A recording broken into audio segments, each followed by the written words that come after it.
What keeps you playing a game that you've already completed? It's time to find out. It's very rare that you'll finish watching a film or reading a book and think, I know, I'll start that again right now. But games are a bit like milkshakes in that finishing one makes us want to rewind time and have the whole experience again. And in this video, we'll be looking at all the ways that games encourage us to step away from the uninstall button and dive back in. Even if our bucket lists are already full of essential titles we still need to complete. Sorry, Dante, I'll get back to you eventually. I expected nothing less. So what's the good news? But before we start, if you're new to the channel, please hit that subscribe button and ring the bell so that you never miss another video. But now, here are 5 ways that games keep you playing after the credits roll. It sounds simple, but the first way that our favourite games make us skip the credits in eagerness to get back to the action is with the simple side quest. Thanks for saving my sorry ass. Depending on the type of gamer you are, you'll either put on narrative blinkers and completely ignore the main campaign in the pursuit of a life of grind, or you'll reject every waving NPC you see in favour of just getting through the story as fast as possible. There's no right or wrong way to play, but the challenge for game developers is making those of us who've only done roughly half the side quests to want to return after the story has tied itself neatly in a bow. Sometimes going back is easy to explain. You might have thought you were finished saving the world, but surprise, surprise, the big bad might be gone, but you still have to fix everything else that you ignored on the way. Sometimes, though, it's slightly harder for the story to justify. Anyone who's reached the end of Far Cry 5 can attest to that. A perfect example of a game aiming to make you cross every villainous T and dot every cowl-wearing I is Batman Arkham Knight. Sure, you can finish the story without doing every side quest, but if you want to see the true ending of Rocksteady's trilogy, you have to 100% Gotham in order to engage the Nightfall Protocol. In theory, this sounds like a brilliant way to make sure that you've punched every available goon, and we'll come back to the power of percentages later on. In practice though, it all goes swimmingly until you have to complete all of the Riddler's underground driving challenges and end up stuck on the last one for eternity. Oh, and Batman is not alone in giving you a to-do list. Much more impossible sounding was Metal Gear Solid 5 The Phantom Pain's mission to get everyone to disarm nuclear weapons in order to see one particular cutscene. It triggered accidentally in early 2018 before apparently legitimately rolling out across console platforms at Christmas time. Who knows whether the community actually succeeded or not, but hey, goals, right? Next up, we've got the deeply satisfying feeling you get when you complete a game and the world actually changes to reflect what you've done. And that's maybe because the opposite is so irritating. Few things make you feel as worthless as vanquishing some ancient evil and no one even noticing. Come on, NPCs, you're giving us protagonist imposter syndrome. For a great, if subtle example of this, we have to go back to Rocksteady's Batman. In this case, Arkham City. Once you've seen the incredible climax to the game, which I'm not going to spoil here, you have the option to go back into the urban sprawl and finish everything off. And if you choose to do so, you can listen in to the Joker's goons chatting about said ending. It's a brilliant, characterful touch, and one that gives them even more reason to be afraid of you, even if it's not a real one. You fell for the old fake Joker gang, Batman. Batter up! And then we have the games that completely change on a second playthrough, which is distinct from New Game Plus, which I'll talk about later. I'll try and keep this spoiler-free, but skip ahead now if you don't want to know anything about Oxen-Free or Doki Doki Literature Club. Still here? Good. Oxen-Free is one of those games that we've talked about in numerous other vids, but to reiterate, if you haven't played it yet, it's absolutely worth your time. And if you've played and completed it, you might know that there's a specific reason to try again. A 2016 update added new dialogue, events and endings if you play it twice, giving Alex different, deja vu-tinged dialogue choices. This is better than Truth or Dare because nobody ends up licking somebody's butthole.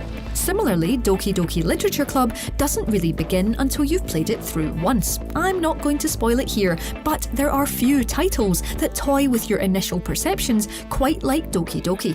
everything is not as it seems.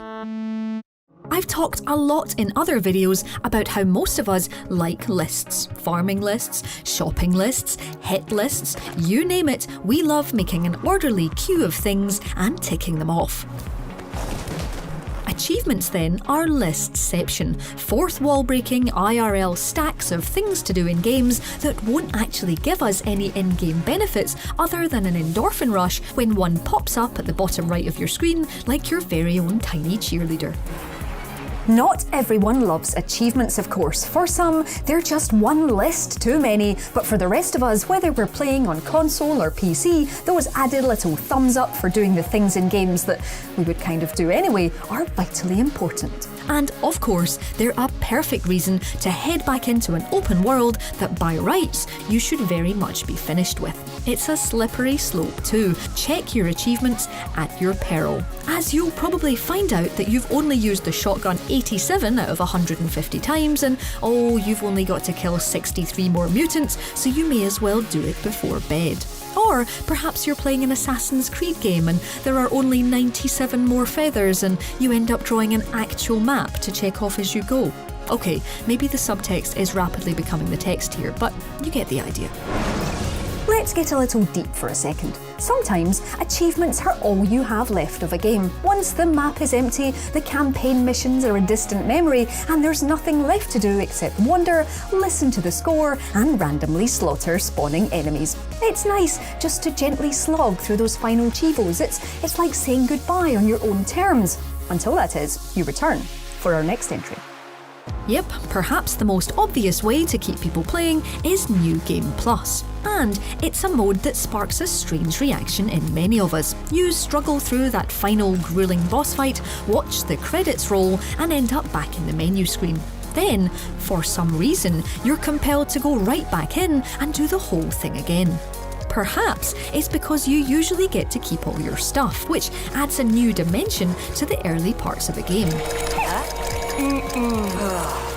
Or in something like Dark Souls, it might be because that initial fear of the unknown is replaced by the confidence of a gaming conqueror.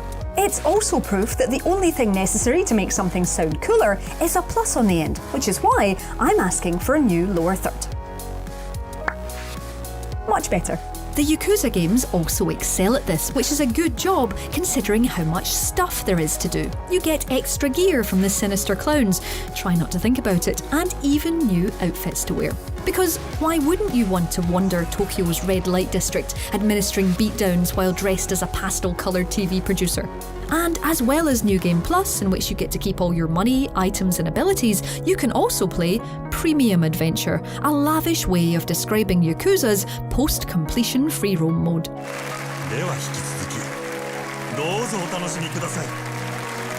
In fact, I like it so much that I'm going to steal it. It's no longer the subscribe button, it's Premium Channel Friendship. And finally, we've got the dreaded percentage complete factor. It's not that bad. We look like a bunch of chumps. You know what it's like. You've collected the collectibles, killed the final boss, and as I mentioned earlier, done as many side quests as your busy life will allow. You decide to check your stats. You've only completed 51% of the game. How? How does this happen? It's the gaming equivalent of ordering IKEA furniture and only getting half the parts.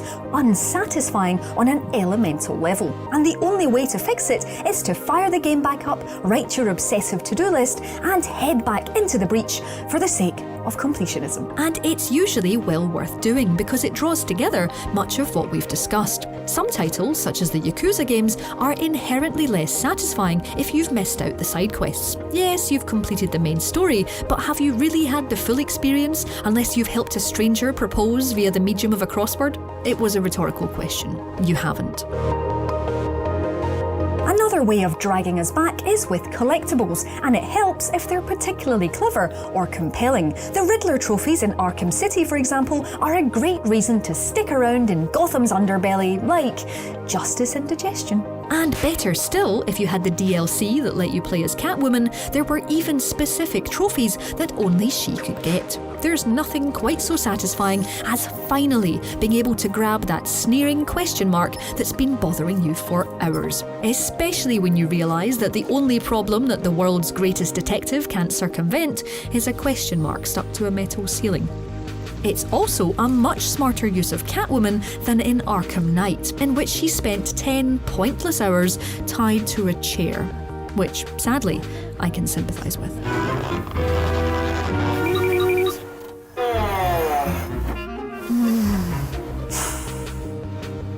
And now that you've completed this video, here's some New Game Plus content of our very own. Watch my intro again at the slowest speed that YouTube allows and see if you can spot the Easter egg, or as I like to call it, a Logitech G-Easter egg.